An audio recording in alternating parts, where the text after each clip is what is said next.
विद्यार्थी मित्रो, यापूर्वीच्या व्हिडिओमध्ये आपण प्रकरण 1 मधील 1.1, 1.2 याची माहिती पाहिली आहे. आज आपण 1.3 मध्ये मानसशास्त्राचा इतिहास या प्रमुख मुद्द्याची आपल्याला चर्चा करायची आहे.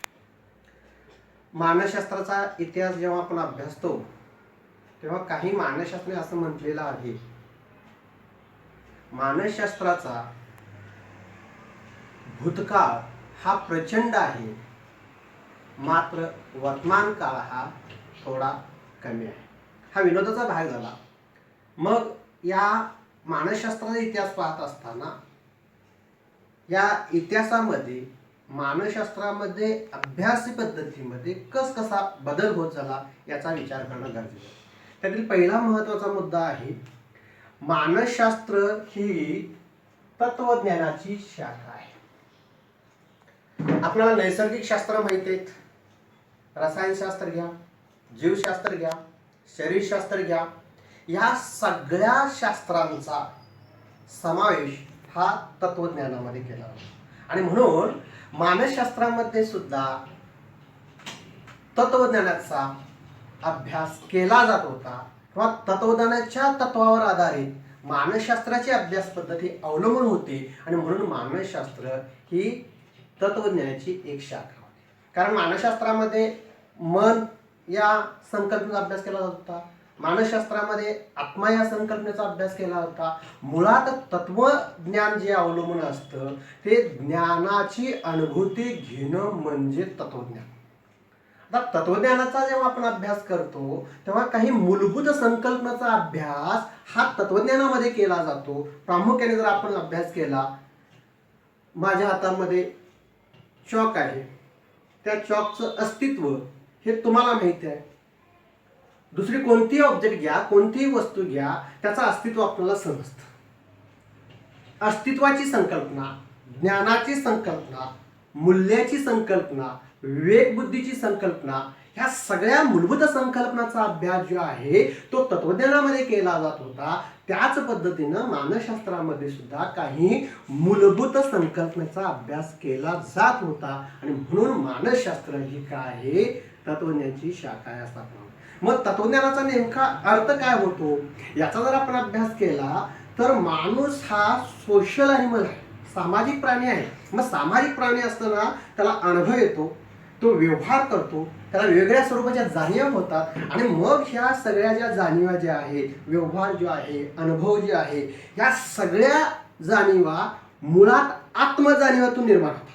आणि म्हणून तत्वज्ञानाचा आपण भारतीय संस्कृती दृष्टिकोनातून जर व्याख्या पाहायला झाली तर आपण असं म्हणता येईल, आत्मजीवन असणाऱ्या किंवा आत्मजाणीव असणाऱ्या प्रवृत्तींचा होणारा बौद्धिक आविष्कार म्हणजे आपण काय म्हणतो, तत्वज्ञान. आणि मानसशास्त्रामध्ये सुद्धा व्यक्तीच्या वर्तनासंदर्भात, व्यक्तीच्या अनुभवासंदर्भात, व्यक्तीच्या क्रियेसंदर्भात अभ्यास केला जात होता. म्हणून मानसशास्त्र ही काय आहे, तत्वज्ञानाची शाखा आहे.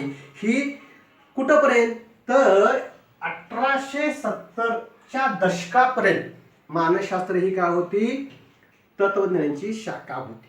मूळ जर आपण अभ्यास केला तर या मूळ तत्वज्ञानामध्ये अनेक विषय हे काय आहेत, गुंपले गेलेले आहेत. अनेक विषयांचा अभ्यास त्या कालखंडामध्ये केला. मी सुरुवातीला म्हटल्याप्रमाणे रसायनशास्त्र आहे, पदार्थविज्ञान आहे, जीवशास्त्र आहे, शरीरशास्त्र आहे. तसं मानसशास्त्र सुद्धा काय आहे, तत्वज्ञानाची एक शाखा आहे. दुसरा मुद्दा काय पहा, मानसशास्त्र ही शाखा 1879 मध्ये स्वतंत्र शाखा म्हणून उदयास आली. आता याचा जर आपण अभ्यास केला तर मुळात 1879 मध्ये विल्यम वुंट या मानसशास्त्राने पहिल्यांदा प्रयोगशाळा प्रस्थापित केली. जगातील पहिली प्रयोगशाळा कोणी स्थापन केली तर वुंट या मानसशास्त्रज्ञाने.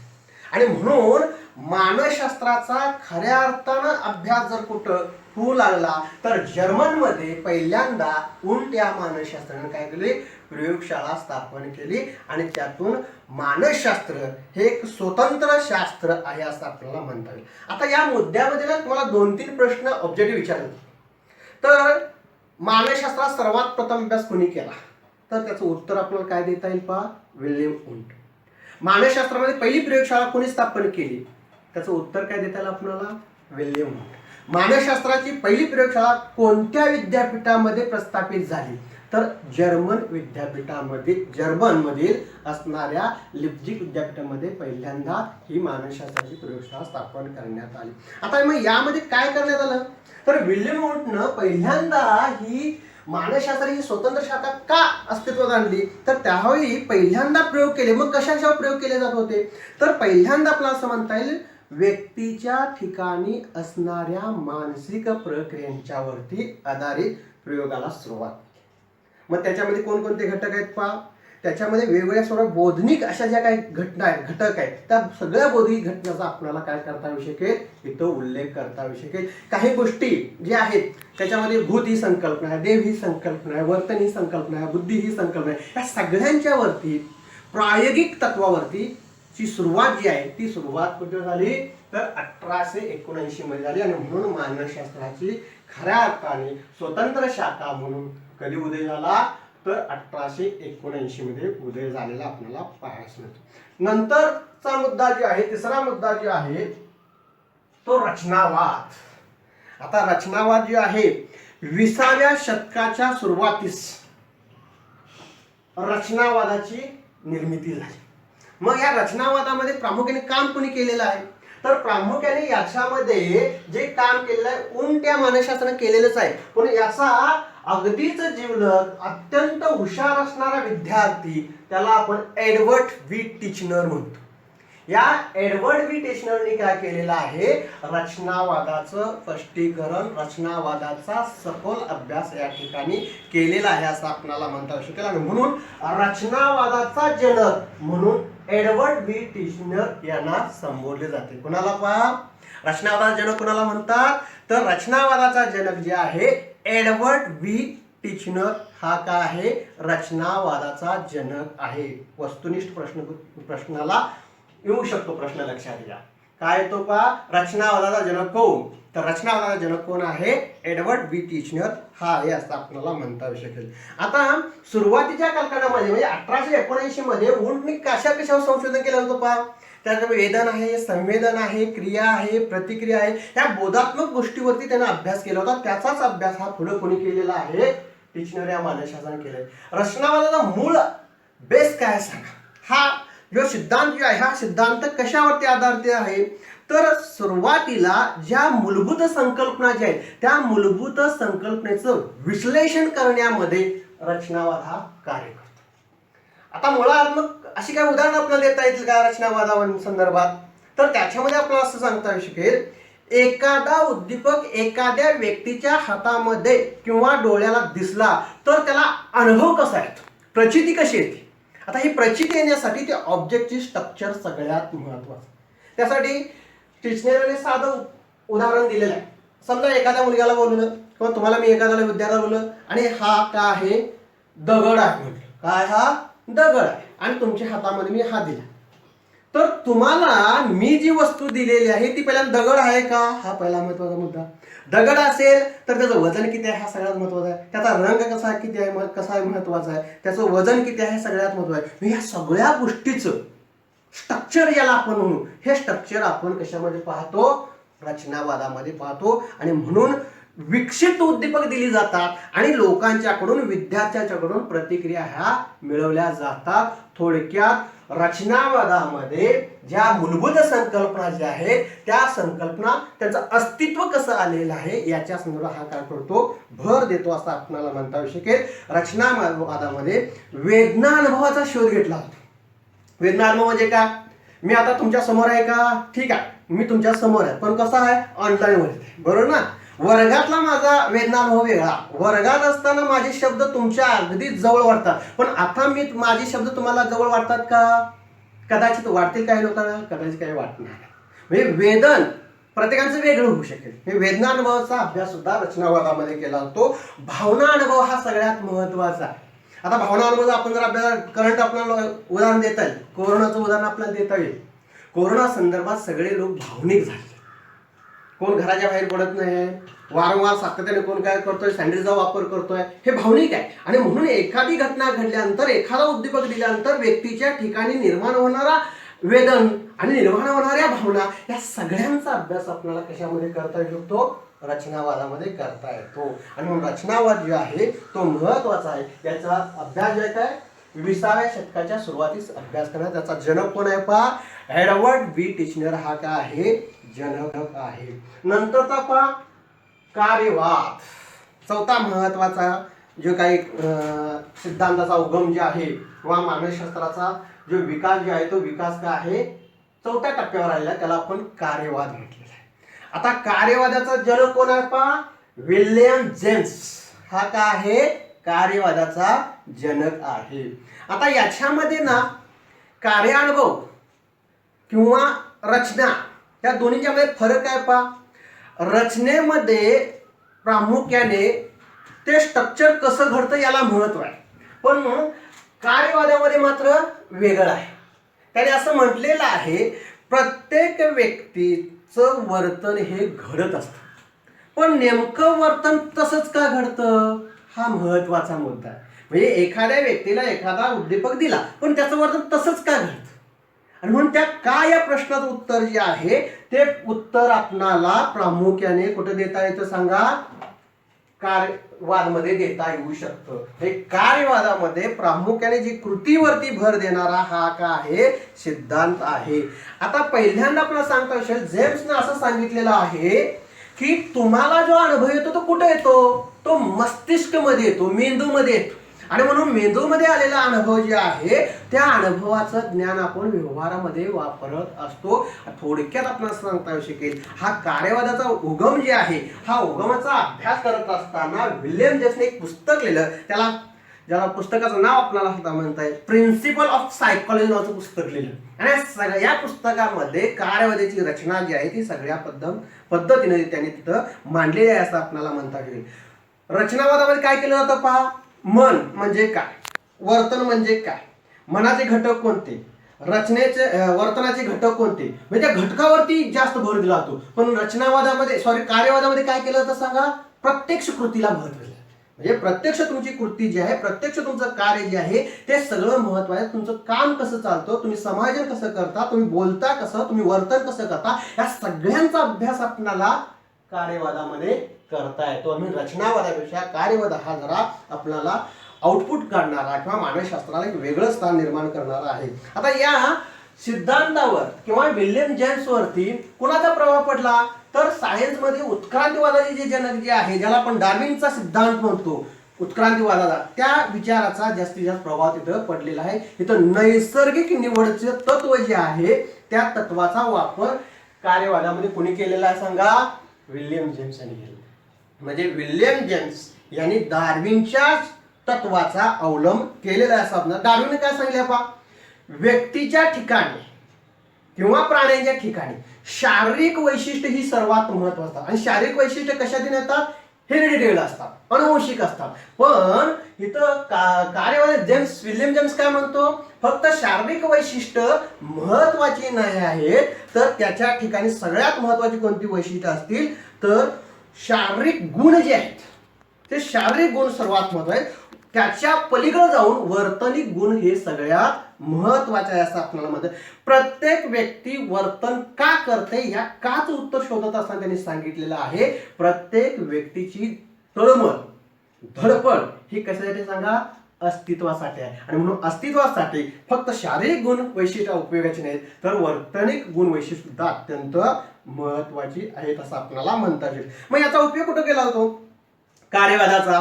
तर याचा उपयोग जे आहे कार्यवादाचा तो वेगवेगळ्या क्षेत्रामध्ये केला जातो. प्रामुख्याने शैक्षणिक मानसशास्त्र आहे, भौतिक मानसशास्त्र आहे, त्याचबरोबर संघटनात्मक मानसशास्त्र आहे, औद्योगिक मानसशास्त्र आहे. या सगळ्याच ठिकाणी आपल्याला कशाचा उपयोग केला जातो?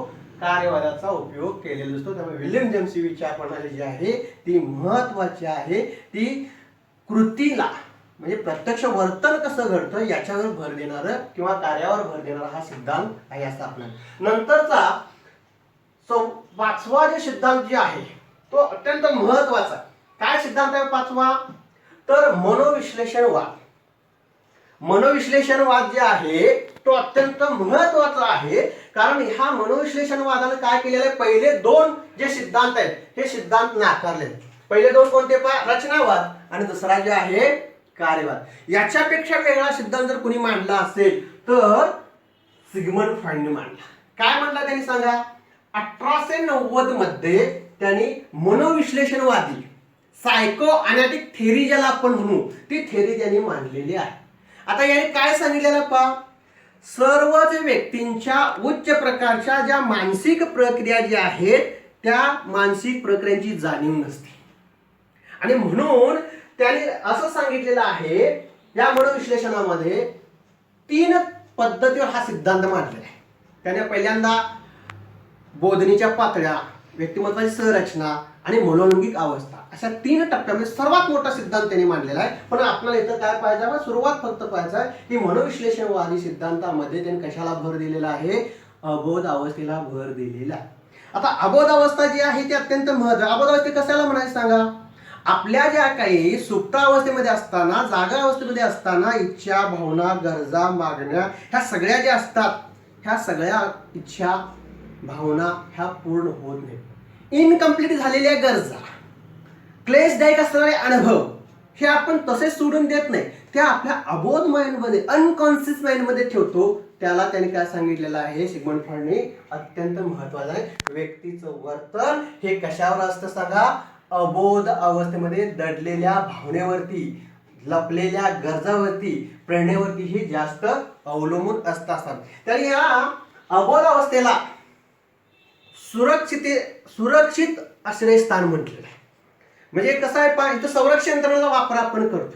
समजा एखाद्या गोष्ट जमत नसेल तर आपण त्याचा आरोप पुन्हा करतो, दुसऱ्यावरती करतो. एखादी गोष्ट आपल्याला पाहिजे आहे पण आपल्याला मिळत नाही, मग आपण काय करतो, ती त्याग करतो आणि त्याला दुसरंच काहीतरी कारण सांगत असतो. तुम्हाला माहिती आहे प्रत्येक वेळा ती कथा आहे, गोष्ट आहे. कोल्ह्याला काय असतात, द्राक्षे आंबट वाटत असतात, कारण का त्याला ती मिळत नाही. तशा पद्धतीने सगळ्या ज्या काही गोष्टी ज्या आहेत, म्हणजे आपल्या ठिकाणी ज्या गोष्टी इनकम्प्लीट आहेत, इन्फिनिटी आपल्यामध्ये जी आहे, त्या सगळ्यांचा समावेश आपल्याला मनोविश्लेषणवादामध्ये केला जातो असं आपल्याला म्हणता येऊ शकेल.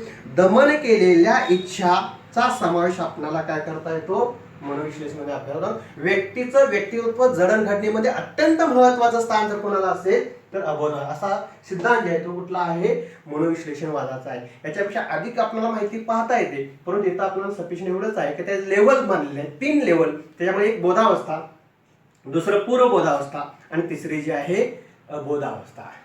बोधावस्था म्हणजे काय? माझं लेक्चर तुम्ही ऐकायला काय, तुम्हाला समजतं ना? बोधावस्था. समजा 1-2 दिवस झालं आणि तुम्ही आठवण्याचा प्रयत्न केला, गस्ती जरा बाबा काल काय शिकवलं आपल्याला, मानसशास्त्र इतिहास शिकवत असताना मनोविश्लेषणवाद शिकवलाय, मग थोडं तुम्हाला आठवत नाही, शास्त्रज्ञ कोण आठवतो का? आठवत नाही. मग काही कालांतर तुम्हाला तुम्ही जर ट्रेस दिला थोडं की आपल्याला आठवतं, त्या अवस्थेला आपण पूर्वबोधावस्था म्हणतो. आणि अबोधावस्था म्हणजे काय? कोणत्याही स्वरूपाचा प्रयत्न न करता ती गोष्ट आपल्या माइंडमध्ये दडलेली असते, रेग्युलराइज झालेली असते, प्रेस झालेली असते, त्याला आपण बाहेर काढायचं. आज लहानपणी जे ज्या गोष्टी तुम्ही करत असता, जे तुमच्या वडिलांनी तुम्हाला शिक्षा दिली असते, वडिलांनी तुमचं जे बोलणं केलेलं असतं त्याच्यावरती आपली पर्सनॅलिटी अवलंबून असतं असं. नमस्कार विद्यार्थी मित्रो, मागील व्हिडिओमध्ये मानसशास्त्राचा इतिहास यामधील 5 उदयांचा आपण अभ्यास केलेला आहे. यानंतर मानसशास्त्राचा इतिहासामध्ये 3 महत्त्वाचे दृष्टिकोन किंवा वाद आपल्याला पाहायचे. त्यातील पहिला जो आहे तो वर्तनवाद. वर्तनवाद हा कोणी मांडला तर जॉन बी वॅटसन या मानसशास्त्रज्ञाने काय मांडलेलं आहे, वर्तनवादाचा सखोल अभ्यास केलेला आहे. आता हा वर्तनवाद जो आहे हा कधी सुरुवात झाला तर 20व्या शतकाच्या सुरुवातीस वर्तनवादाला सुरुवात झाली. याच्यापूर्वी जो आपण अभ्यास केलेला आहे तो सिग्मंड फ्रॉइडने सांगितलेला अबोधावस्था असेल, कार्यवाद असेल, रचनावाद असेल, याच्यापेक्षा वर्तनवाद हा आधुनिक वाद समजला जातो. आणि या वर्तनवादाचे जनक कोण आहेत पहा, जॉन बी वॅटसन. तुम्हाला ऑब्जेक्टिव्ह विचारले जाते, वर्तनवादाचा जनक कोण? तर वर्तनवादाचा जनक हा जॉन बी वॅटसन हा आहे. आता हा सिद्धांत नेमका काय करतो? या सिद्धांतानं पहिल्यांदा बोधावस्था आणि अबोधावस्था याला विरोध केला. त्याला ह्या संकल्पना मान्य नव्हत्या आणि म्हणून सगळ्यात महत्वाचा जर त्याने अभ्यास कशावर केला असेल, आपल्या अवतीभोवती जे ऑब्जेक्ट दिसतात, उद्दीपक दिसतात, त्या उद्दीपकांच्या निरीक्षणक्षम वर्तनाचा अभ्यास करणारा हा वर्तनवाद सिद्धांत आहे. म्हणजे वर्तनवादामध्ये जास्तीत जास्त कशावर भर दिलेला आहे सांगा? निरीक्षणक्षम वादावरती किंवा निरीक्षणक्षम वर्तनावरती जास्त अभ्यास केलेला आहे. नंतर महत्वाचा मुद्दा आपला सांगता येऊ शकेल, या वर्तनवादानं खऱ्या अर्थानं मानसशास्त्राला शास्त्रीय रूप दिलं. आता हे शास्त्रीय रूप कसं दिलं पहा? तर याच वर्तनवादानं अत्यंत चांगल्या पद्धतीचं शास्त्रीय सूत्र दिलं. त्याला काय म्हणतात पहा? R S म्हणजे प्रतिक्रिया ह्या उद्दीपकावर अवलंबून असतात. फॉर एक्झाम्पल, हा काय आहे? रिमोट. आता हा रिमोट म्हटल्यानंतर तुमच्यामध्ये पहिली प्रतिक्रिया काय येणार सांगा? हा रिमोट टीव्हीचा आहे, हा रिमोट इतर कुठला उपकरणाचा आहे, खेळण्यातील आहे, कशातील आहे? म्हणजे रिमोट म्हटल्यानंतर तुमच्या अशा प्रतिक्रिया ज्या येतात त्या प्रतिक्रिया आपल्याला पटकन तात्काळ येणाऱ्या प्रतिक्रियांचा अभ्यास आपल्याला इथं करता येतो. म्हणजे प्रत्येक उद्दीपक हा प्रतिक्रियाशी संबंधित असतो. त्यानंतर तो डेव्हलप झाला. याच्यामध्ये ना ते सूत्र कसं विकसित झालं? S-O-I म्हणजे उद्दीपक, जीव आणि प्रतिक्रिया अशा स्वरूपाचं सूत्र आपल्याला वर्तनवादानं दिलेलं आहे. आणि म्हणून वर्तनवाद जे आहे हा अत्यंत महत्वाचा आहे. त्याच्यावर आणखीन संकल्पना आहे, इच्छा आणि अपेक्षा या शक्तीपेक्षा प्रतीक्षक क्रियांना जास्त महत्त्व द्या. त्या क्रियांचा अभ्यास जो आहे तो अभ्यास आपल्याला या सिद्धांतामध्ये प्रामुख्याने करता येतो. उदाहरणार्थ, तुम्ही चालायला लागला आणि पटकन काहीतरी तुम्हाला पायामध्ये एखादा खिळा टोचतो किंवा खेळावरती आपला पाय पडत असतो. आपला पूर्ण पाय पडतो का? नाही. आपण काय करतो? लगेच आपण पाय वरती करतो.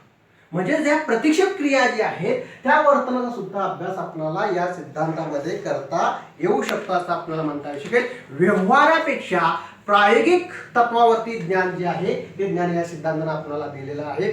त्यानंतर सगळ्यात महत्त्वाचा मुद्दा आपल्याला सांगता येईल, या सिद्धांतामध्ये व्यक्तिमापनापेक्षा संख्यादिष्ट मापन हे अत्यंत महत्वाचं आहे.